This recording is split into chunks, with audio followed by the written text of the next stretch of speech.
The Great Gatsby.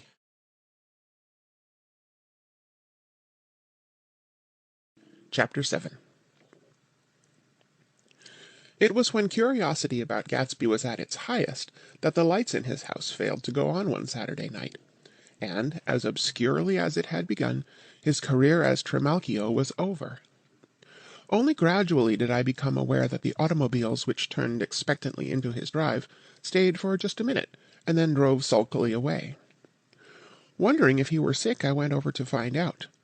An unfamiliar butler with a villainous face squinted at me suspiciously from the door. "Is Mr. Gatsby sick?" "Nope." After a pause, he added, "Sir," in a dilatory, grudging way. I hadn't seen him around, and I was rather worried. "Tell him Mr. Carraway came over." "Who?" he demanded rudely. "Carraway." "Carraway. All right, I'll tell him." Abruptly, he slammed the door. My Finn informed me that Gatsby had dismissed every servant in his house a week ago, and replaced them with half a dozen others, who never went into West Egg Village to be bribed by the tradesmen, but ordered moderate supplies over the telephone. The grocery boy reported that the kitchen looked like a pigsty, and the general opinion in the village was that the new people weren't servants at all. Next day Gatsby called me on the phone. "Going away?" I inquired.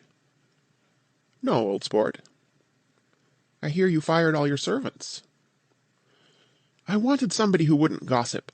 Daisy comes over quite often, in the afternoons." So the whole caravanserai had fallen in like a card-house at the disapproval in her eyes. "There are some people Wolfsheim wanted to do something for. They're all brothers and sisters. They used to run a small hotel." "I see." He was calling up at Daisy's request. Would I come to lunch at her house tomorrow? Miss Baker would be there. Half an hour later Daisy herself telephoned, and seemed relieved to find that I was coming.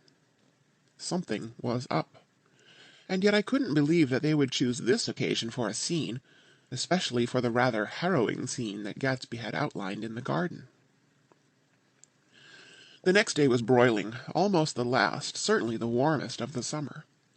As my train emerged from the tunnel into sunlight, only the hot whistles of the National Biscuit Company broke the simmering hush at noon. The straw seats of the car hovered on the edge of combustion. The woman next to me perspired delicately for a while into her white shirtwaist, and then, as her newspaper dampened under her fingers, lapsed despairingly into deep heat with a desolate cry. Her pocketbook slapped to the floor. "Oh, my!" she gasped. I picked it up with a weary bend and handed it back to her, holding it at arm's length and by the extreme tip of the corners to indicate that I had no designs upon it. But every one near by, including the woman, suspected me just the same. "Hot," said the conductor to familiar faces. "Some weather. Hot, hot, hot. Is it hot enough for you? Is it hot? Is it—" My commutation ticket came back to me with a dark stain from his hand. That anyone should care in this heat, whose flushed lips he kissed, whose head made damp the pajama pocket over his heart. Through the hall of the Buchanan's house blew a faint wind, carrying the sound of the telephone bell out to Gatsby and me as we waited at the door. "The master's body!" roared the butler into the mouthpiece. "I'm sorry, madam, but we can't furnish it. It's far too hot to touch this noon." What he really said was, "Yes, yes, I'll see." He set down the receiver and came toward us, glistening slightly, to take our stiff hats. "Madame expects you in the salon," he cried, needlessly indicating the direction. In this heat, every extra gesture was an affront to the common store of life. The room, shadowed well with awnings, was dark and cool. Daisy and Jordan lay upon an enormous couch, like silver idols weighing down their own white dresses against the singing breeze of the fans. "We can't move," they said together.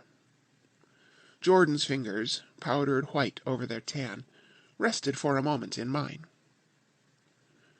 "And Mr. Thomas Buchanan, the athlete?" I inquired. Simultaneously I heard his voice, gruff, muffled, husky, at the hall telephone. Gatsby stood in the center of the crimson carpet and gazed around with fascinated eyes. Daisy watched him and laughed, her sweet, exciting laugh.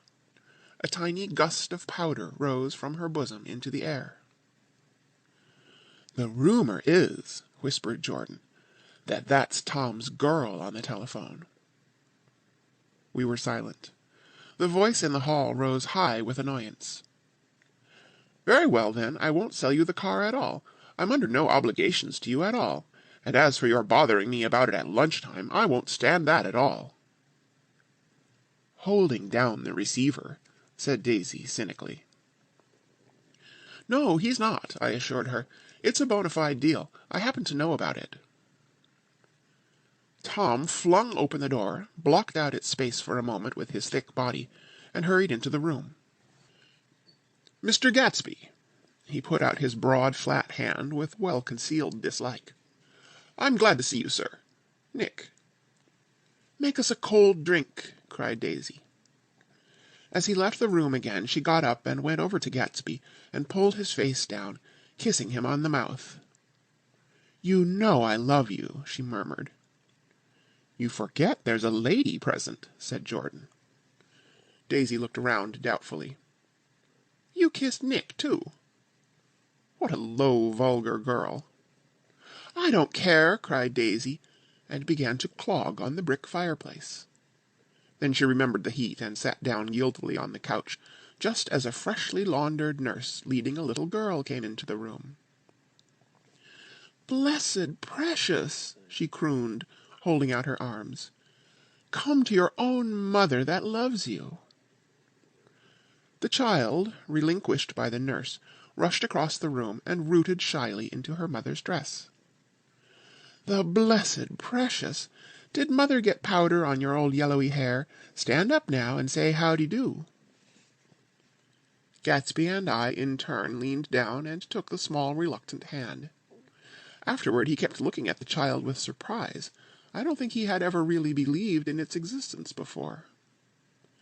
"I got dressed before luncheon," said the child, turning eagerly to Daisy. "That's because your mother wanted to show you off." Her face bent into the single wrinkle of the small white neck. "You dream, you absolute little dream." "Yes," admitted the child calmly. "Aunt Jordan's got on a white dress, too." "How do you like mother's friends?" Daisy turned her around so that she faced Gatsby. "Do you think they're pretty?" "Where's Daddy?" "She doesn't look like her father," explained Daisy. "She looks like me. She's got my hair and shape of the face." Daisy sat back upon the couch. The nurse took a step forward and held out her hand. "Come, Pammy." "Goodbye, sweetheart." With a reluctant backward glance, the well-disciplined child held to her nurse's hand and was pulled out the door, just as Tom came back, preceding 4 gin rickeys that clicked full of ice. Gatsby took up his drink.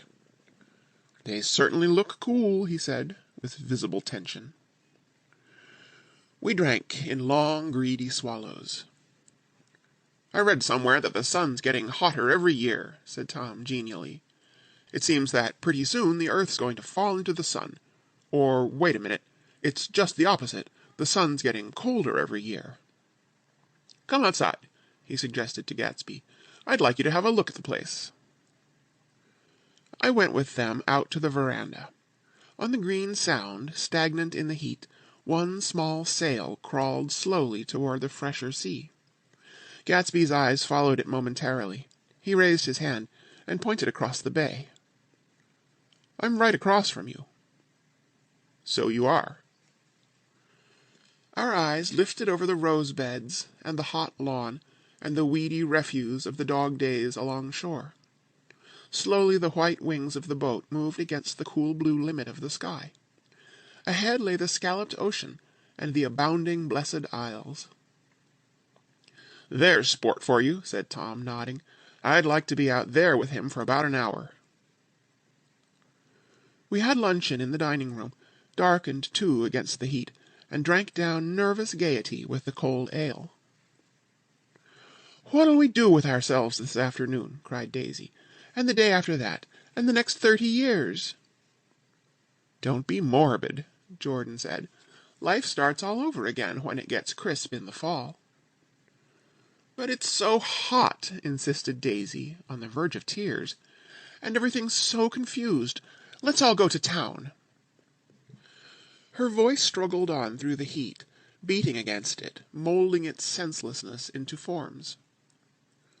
"I've heard of making a garage out of a stable," Tom was saying to Gatsby, "but I'm the first man who ever made a stable out of a garage." "Who wants to go to town?" demanded Daisy insistently. Gatsby's eyes floated toward her. "Ah," she cried, "you look so cool." Their eyes met, and they stared together at each other, alone in space. With an effort she glanced down at the table. "You always look so cool," she repeated. She had told him that she loved him, and Tom Buchanan saw. He was astounded. His mouth opened a little, and he looked at Gatsby, and then back at Daisy, as if he had just recognized her as someone he knew a long time ago. "You resemble the advertisement of the Man," she went on innocently. "You know the advertisement of the Man." "All right," broke in Tom quickly. "I'm perfectly willing to go to town. Come on, we're all going to town." He got up, his eyes still flashing between Gatsby and his wife. No one moved. "Come on." His temper cracked a little. "What's the matter, anyhow? If we're going to town, let's start." His hand, trembling with his effort at self-control, bore to his lips the last of his glass of ale.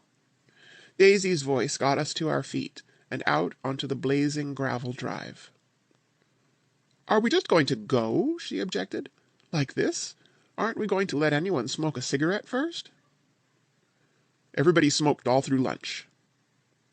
"Oh, let's have fun," she begged him. "It's too hot to fuss." He didn't answer. "Have it your own way," she said. "Come on, Jordan." They went upstairs to get ready, while we 3 men stood there shuffling the hot pebbles with our feet. A silver curve of the moon hovered already in the western sky. Gatsby started to speak, changed his mind, but not before Tom wheeled and faced him expectantly. "Have you got your stables here?" asked Gatsby with an effort. "About a quarter of a mile down the road." "Oh." A pause. "I don't see the idea of going to town," broke out Tom savagely. "Women get these notions in their heads." "Shall we take anything to drink?" called Daisy from an upper window. "I'll get some whiskey," answered Tom. He went inside. Gatsby turned to me rigidly. "I can't say anything in his house, old sport." "She's got an indiscreet voice," I remarked. "It's full of—" I hesitated. "Her voice is full of money," he said suddenly. That was it. I'd never understood before. It was full of money. That was the inexhaustible charm that rose and fell in it, the jingle of it, the cymbal's song of it. High in a white palace, the king's daughter, the golden girl. Tom came out of the house, wrapping a quart bottle in a towel, followed by Daisy and Jordan wearing small, tight hats of metallic cloth, and carrying light capes over their arms. "Shall we all go in my car?" suggested Gatsby. He felt the hot green leather of the seat. "I ought to have left it in the shade." "Is it standard shift?" demanded Tom. "Yes." "Well, you take my coupe and let me drive your car to town." The suggestion was distasteful to Gatsby. "I don't think there's much gas," he objected. "Plenty of gas," said Tom boisterously. He looked at the gauge.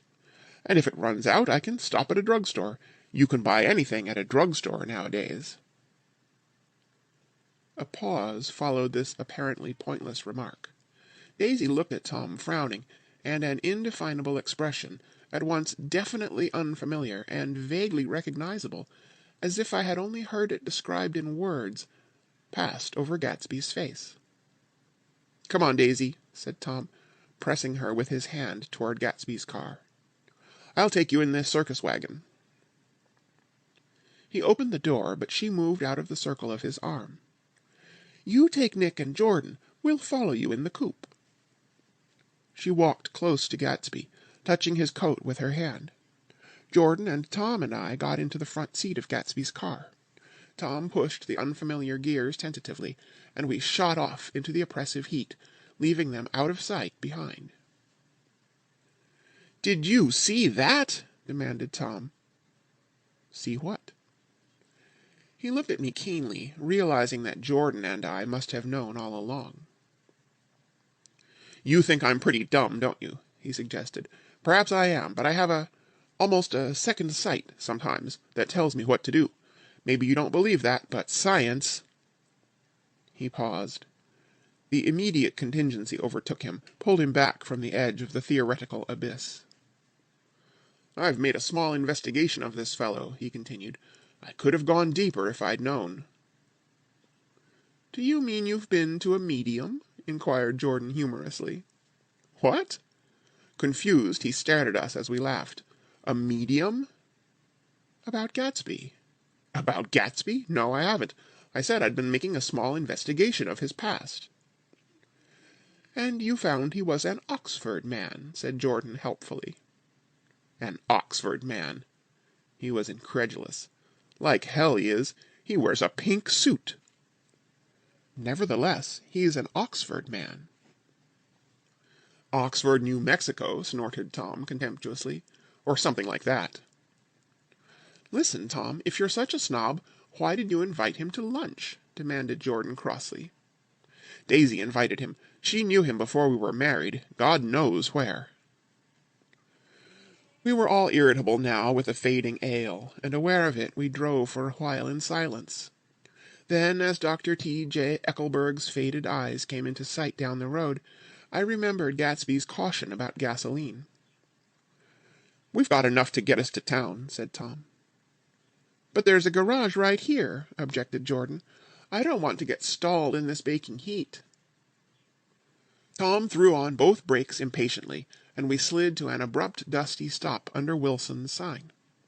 After a moment the proprietor emerged from the interior of his establishment and gazed hollow-eyed at the car. "Let us have some gas," cried Tom roughly. "What do you think we stopped for? To admire the view?"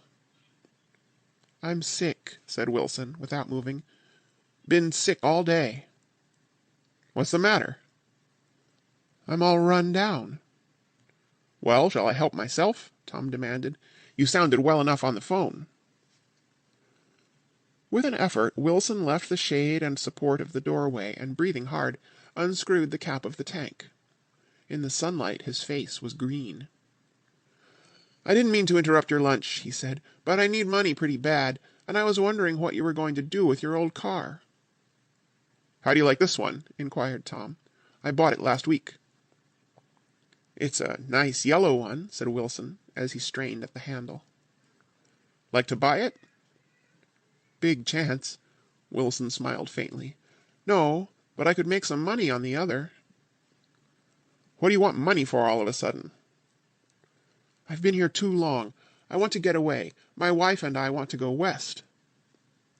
"Your wife does?" exclaimed Tom, startled. "She's been talking about it for 10 years." He rested for a moment against the pump, shading his eyes. "And now she's going away whether she wants to or not. I'm going to get her away." The coupe flashed by us with a flurry of dust and the flash of a waving hand. "What do I owe you?" demanded Tom harshly. "I just got wised up to something funny the last 2 days," remarked Wilson. "That's why I want to get away. That's why I've been bothering you about the car." "What do I owe you?" $1.20. The relentless beating heat was beginning to confuse me, and I had a bad moment there before I realized that, so far, his suspicions hadn't alighted on Tom. He had discovered that Myrtle had some sort of life apart from him in another world, and the shock had made him physically sick. I stared at him, and then at Tom, who had made a parallel discovery less than an hour before, and it occurred to me that there was no difference between men in intelligence or race so profound as the difference between the sick and the well. Wilson was so sick that he looked guilty, unforgivably guilty, as if he had just got some poor girl with child. "I'll let you have that car," said Tom. "I'll send it over tomorrow afternoon." That locality was always vaguely disquieting, even in the broad glare of afternoon, and now I turned my head as though I had been warned of something behind.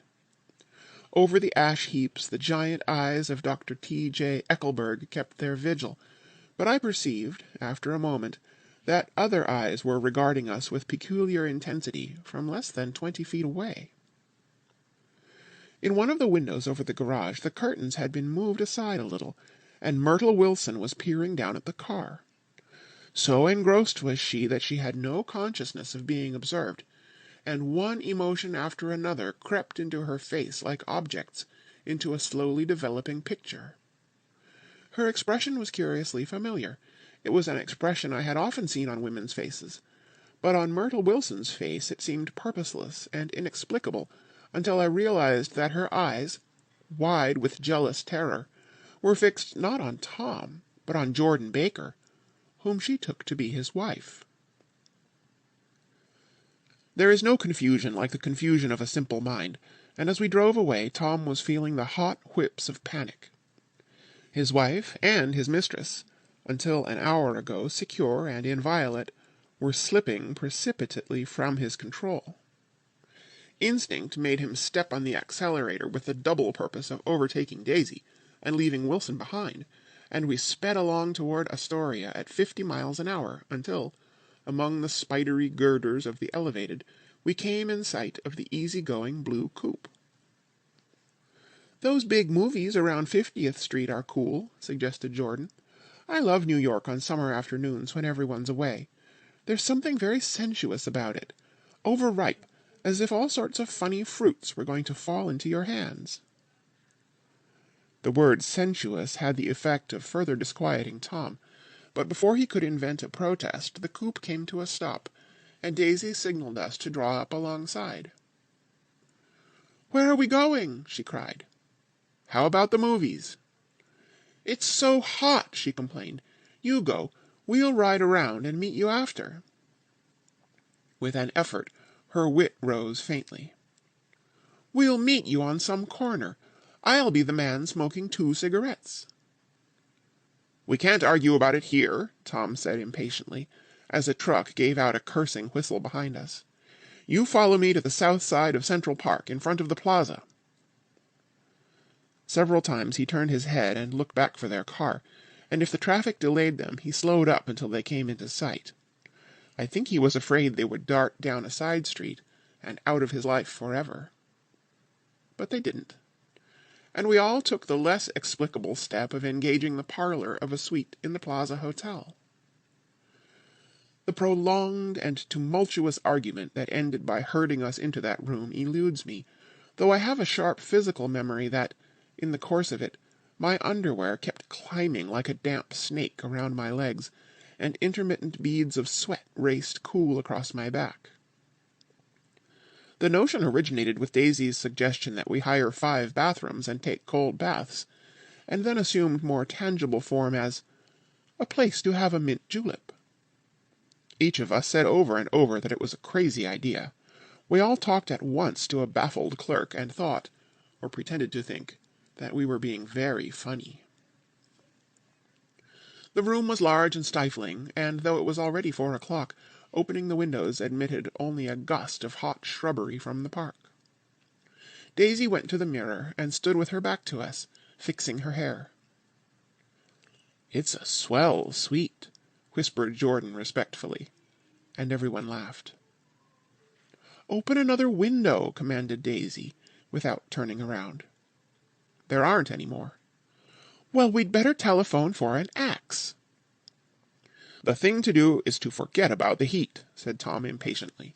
You make it 10 times worse by crabbing about it." He unrolled the bottle of whiskey from the towel and put it on the table. "Why not let her alone, old sport?" remarked Gatsby. "You're the one that wanted to come to town." There was a moment of silence. The telephone book slipped from its nail and splashed to the floor, whereupon Jordan whispered, "Excuse me," but this time no one laughed. "I'll pick it up," I offered. "I've got it."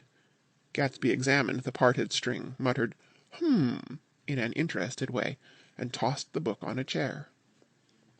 "That's a great expression of yours, isn't it?" said Tom sharply. "What is?" "All this old sport business. Where'd you pick that up?" "Now see here, Tom," said Daisy, turning around from the mirror. "If you are going to make personal remarks, I won't stay here a minute. Call up and order some ice for the mint julep." As Tom took up the receiver, the compressed heat exploded into sound, and we were listening to the portentous chords of Mendelssohn's Wedding March from the ballroom below. "Imagine marrying anybody in this heat!" cried Jordan dismally.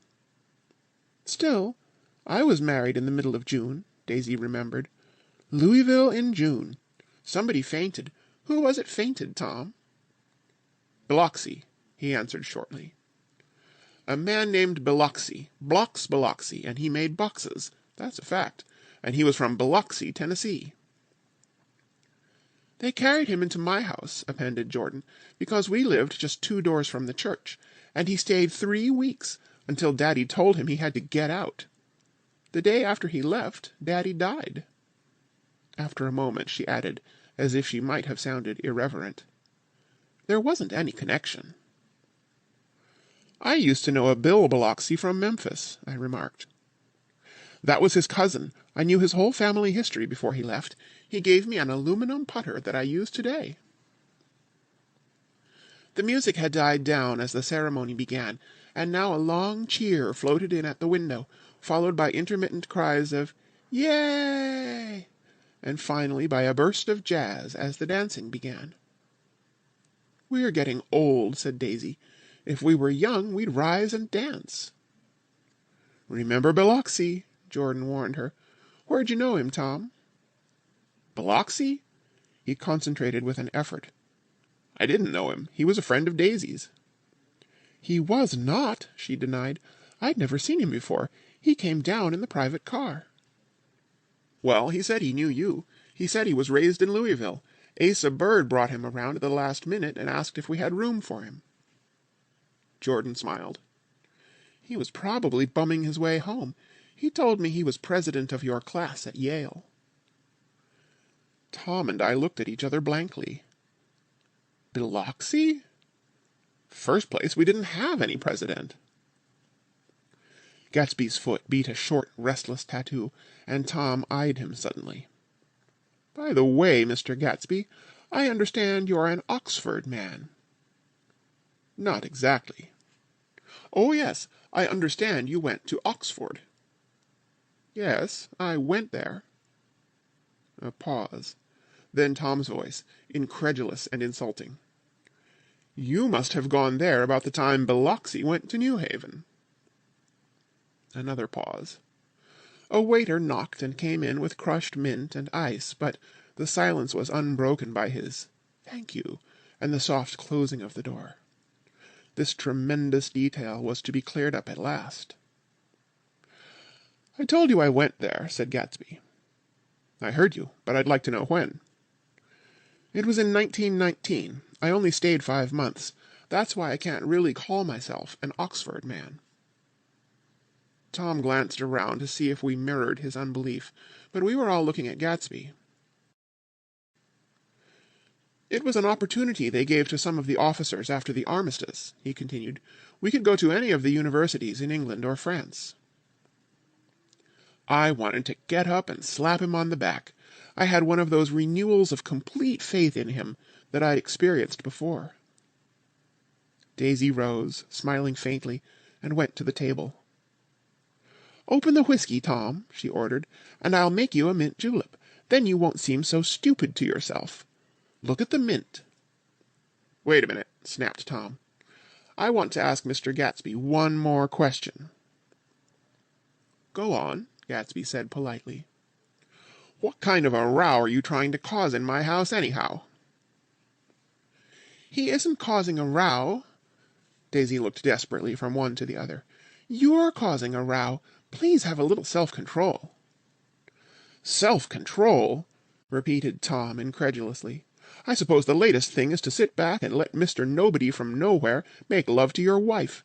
Well, if that's the idea, you can count me out. Nowadays people begin by sneering at family life and family institutions, and next they'll throw everything overboard and have intermarriage between black and white." Flushed with his impassioned gibberish, he saw himself standing alone on the last barrier of civilization. "We're all white here," murmured Jordan. "I know I'm not very popular. I don't give big parties. I suppose you've got to make your house into a pigsty in order to have any friends in the modern world." Angry as I was, as we all were, I was tempted to laugh whenever he opened his mouth. The transition from libertine to prig was so complete. "I've got something to tell you, old sport," began Gatsby, but Daisy guessed at his intention. "Please don't," she interrupted helplessly. "Please, let's all go home. Why don't we all go home?" "That's a good idea." I got up. "Come on, Tom. Nobody wants a drink." "I want to know what Mr. Gatsby has to tell me." "Your wife doesn't love you," said Gatsby. "She's never loved you. She loves me."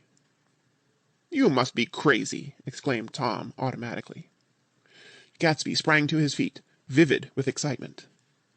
"She never loved you. Do you hear?" she cried. "She only married you because I was poor and she was tired of waiting for me. It was a terrible mistake, but in her heart she never loved anyone except me."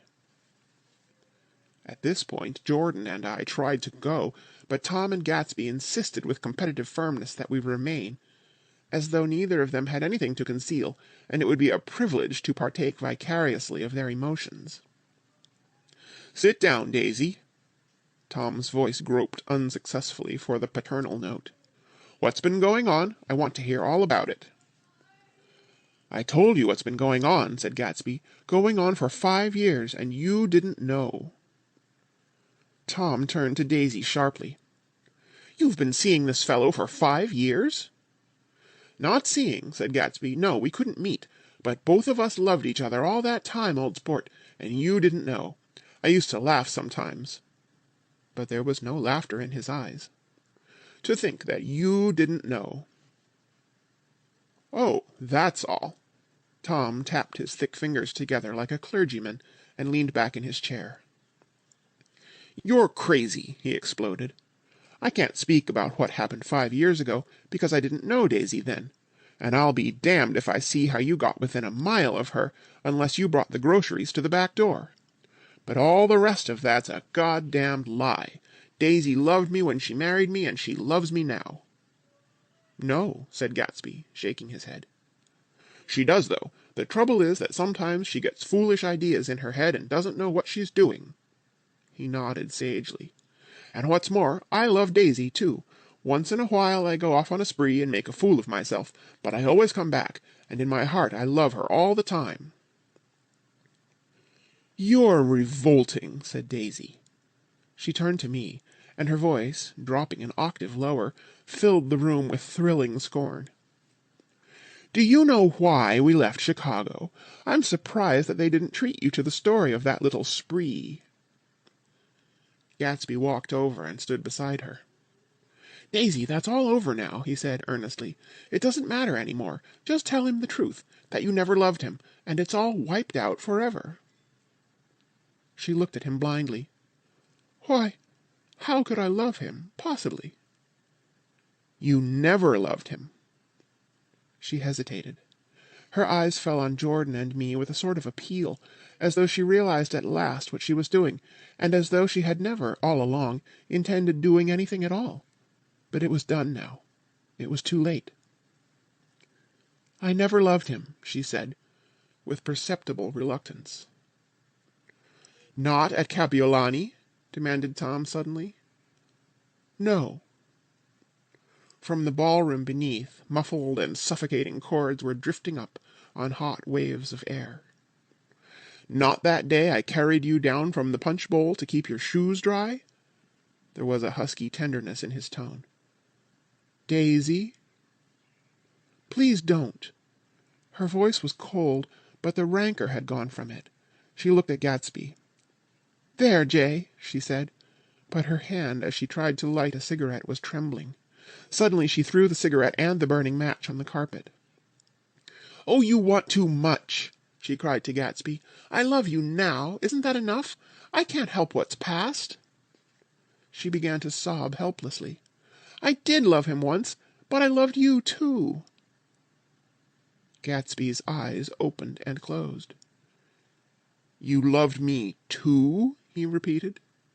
"Even that's a lie," said Tom savagely. "She didn't know you were alive. Why, there are things between Daisy and me that you'll never know, things that neither of us can ever forget." The words seemed to bite physically into Gatsby. "I want to speak to Daisy alone," he insisted. "She's all excited now." "Even alone I can't say I never loved Tom," she admitted in a pitiful voice. "It wouldn't be true." "Of course it wouldn't," agreed Tom. She turned to her husband. "As if it mattered to you," she said. "Of course it matters. I'm going to take better care of you from now on." "You don't understand," said Gatsby, with a touch of panic. "You're not going to take care of her any more." "I'm not?" Tom opened his eyes wide and laughed. He could afford to control himself now. "Why's that?" "Daisy's leaving you." "Nonsense."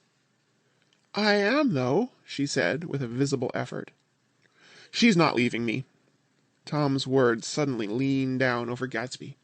"Certainly not for a common swindler who'd have to steal the ring he put on her finger."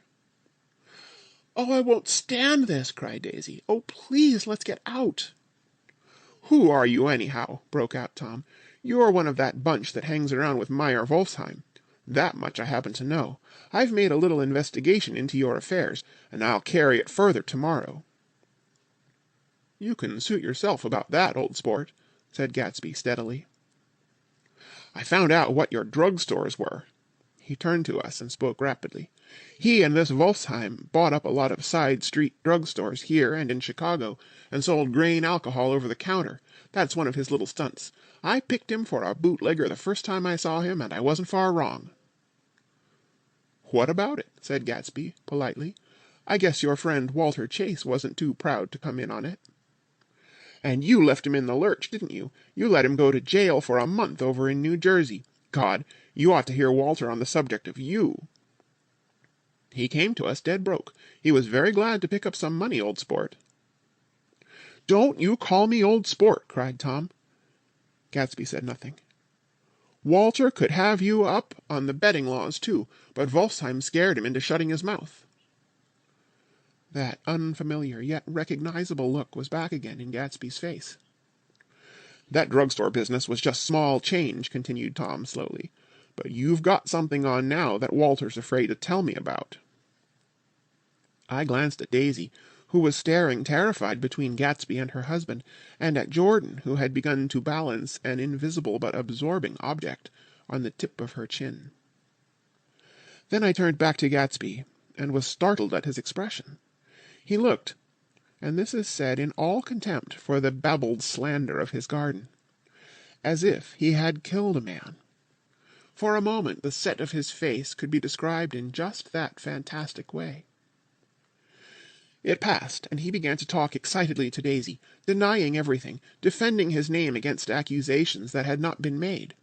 But with every word she was drawing further and further into herself, so he gave that up, and only the dead dream fought on as the afternoon slipped away, trying to touch what was no longer tangible, struggling unhappily, undespairingly, toward that lost voice across the room. The voice begged again to go.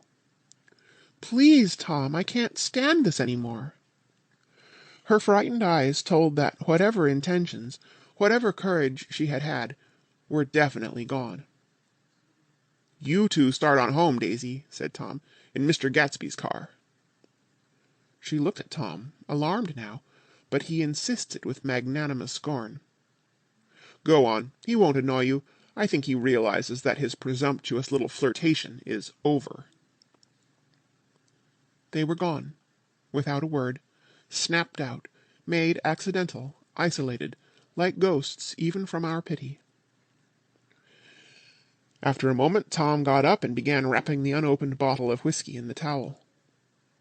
"Want any of this stuff, Jordan? Nick?" I didn't answer. "Nick?" he asked again. "What? Want any?" "No. I just remembered that today is my birthday."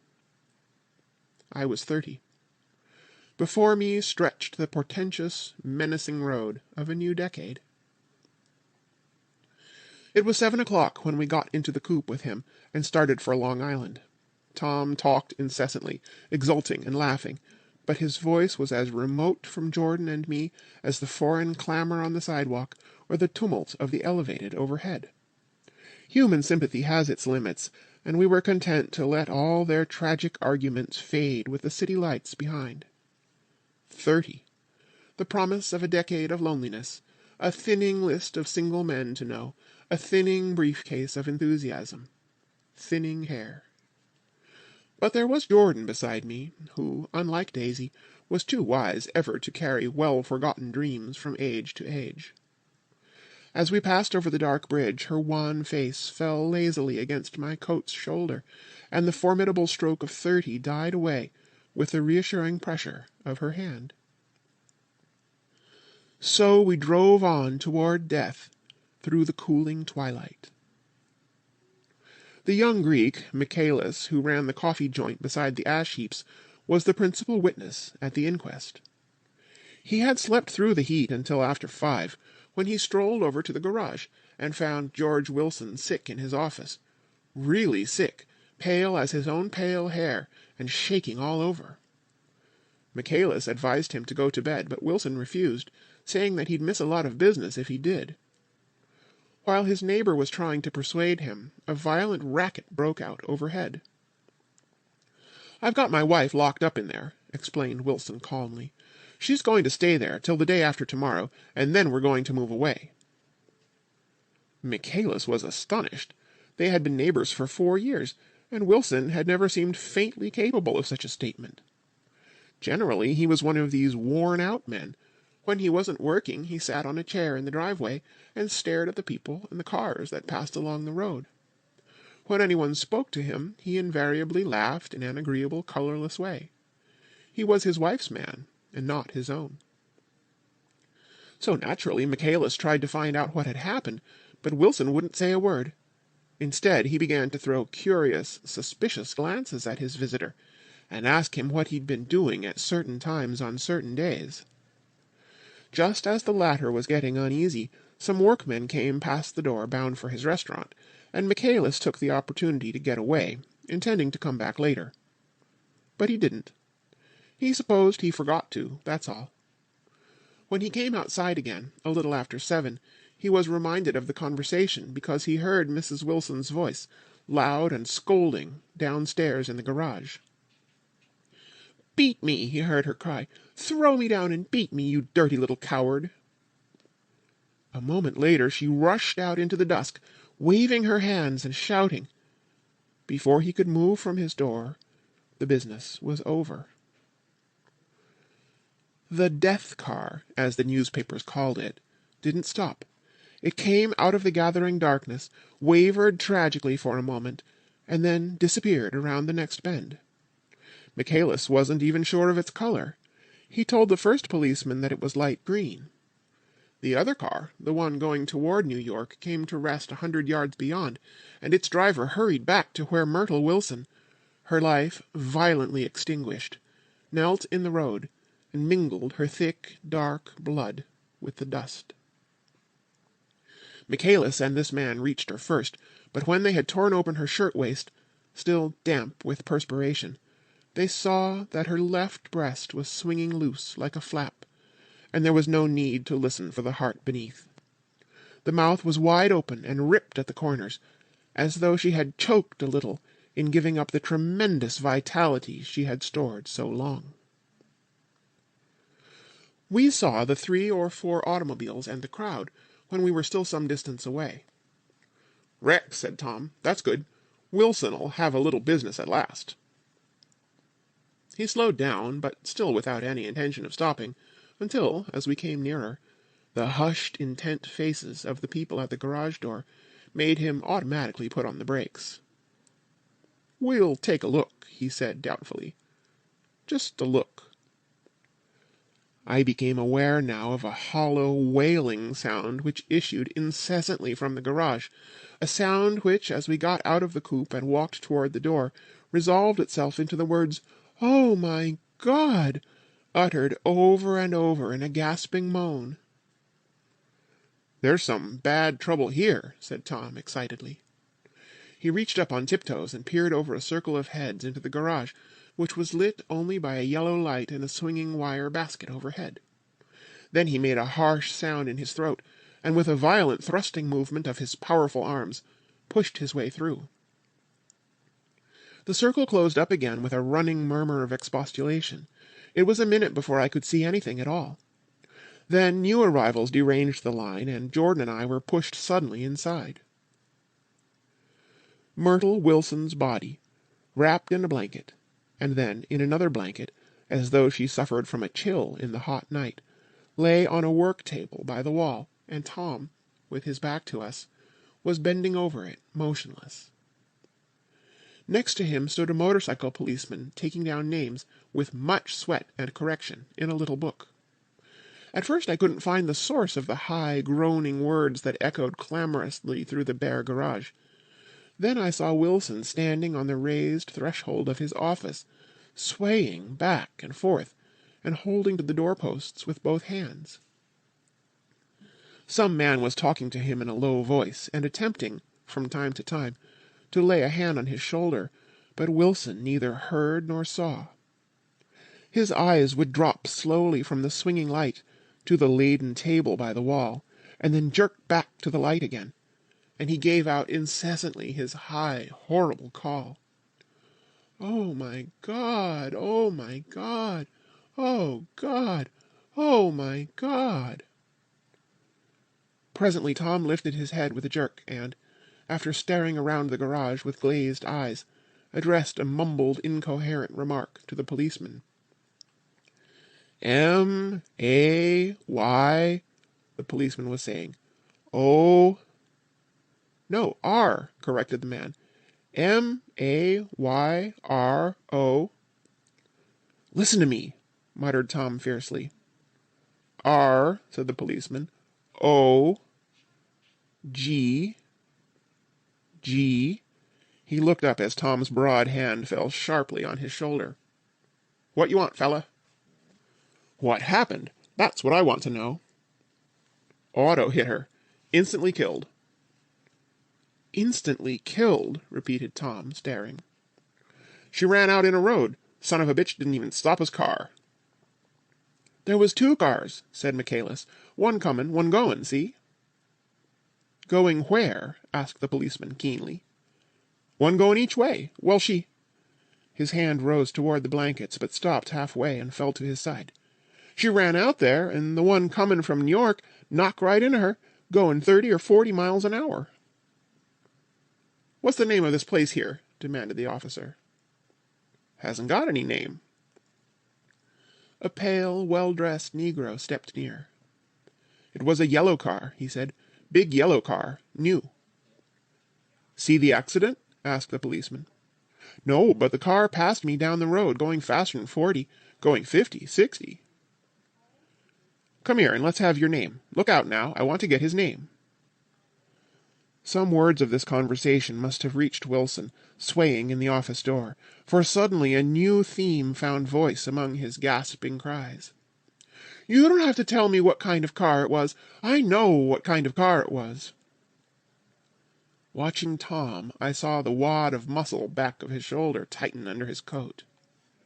He walked quickly over to Wilson, and, standing in front of him, seized him firmly by the upper arms. "You've got to pull yourself together," he said with soothing gruffness. Wilson's eyes fell upon Tom. He started up on his tiptoes, and then would have collapsed to his knees had not Tom held him upright. "Listen," said Tom, shaking him a little. "I just got here a minute ago, from New York. I was bringing you that coupe we've been talking about. That yellow car I was driving this afternoon wasn't mine, do you hear? I haven't seen it all afternoon." Only the negro and I were near enough to hear what he said, but the policeman caught something in the tone, and looked over with truculent eyes. "What's all that?" he demanded. "I'm a friend of his." Tom turned his head, but kept his hands firm on Wilson's body. "He says he knows the car that did it. It was a yellow car." Some dim impulse moved the policeman to look suspiciously at Tom. "And what color's your car?" "It's a blue car, a coupe." "We've come straight from New York," I said.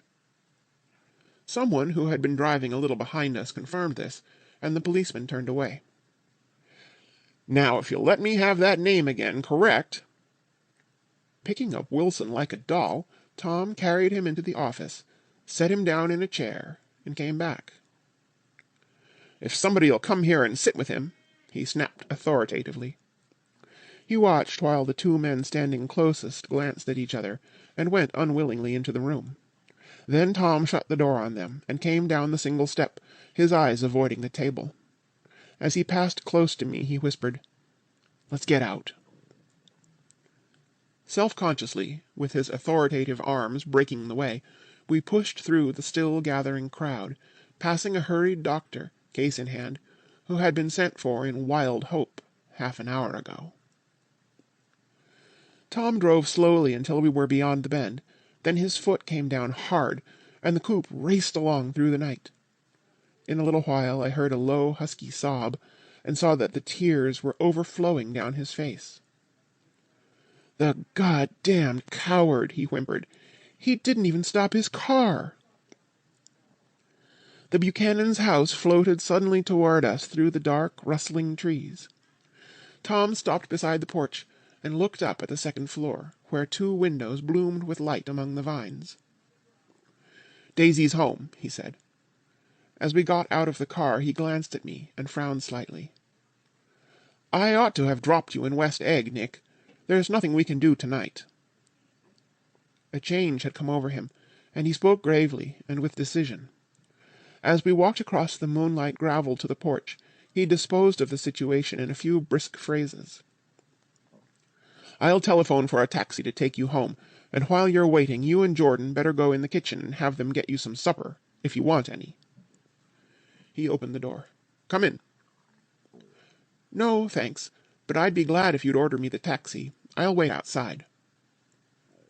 Jordan put her hand on my arm. "Won't you come in, Nick?" "No, thanks." I was feeling a little sick, and I wanted to be alone, but Jordan lingered for a moment more. "It's only 9:30, she said. I'd be damned if I'd go in. I'd had enough of all of them for one day, and suddenly that included Jordan, too. She must have seen something of this in my expression, for she turned abruptly away and ran up the porch steps into the house. I sat down for a few minutes with my head in my hands, until I heard the phone taken up inside and the butler's voice calling a taxi. Then I walked slowly down the drive away from the house, intending to wait by the gate. I hadn't gone 20 yards when I heard my name, and Gatsby stepped from between two bushes into the path. I must have felt pretty weird by that time, because I could think of nothing except the luminosity of his pink suit under the moon. "What are you doing?" I inquired. "Just standing here, old sport." Somehow that seemed a despicable occupation. For all I knew, he was going to rob the house in a moment. I wouldn't have been surprised to see sinister faces, the faces of Wolfsheim's people, behind him in the dark shrubbery. "Did you see any trouble on the road?" he asked after a minute. "Yes." He hesitated. "Was she killed?" "Yes." "I thought so. I told Daisy I thought so. It's better that the shock should come all at once. She stood it pretty well." He spoke as if Daisy's reaction was the only thing that mattered. "I got to West Egg by a side road," he went on, "and left the car in my garage. I don't think anybody saw us, but of course I can't be sure." I disliked him so much by this time that I didn't find it necessary to tell him he was wrong. "Who was the woman?" he inquired. "Her name was Wilson. Her husband owns the garage. How the devil did it happen?"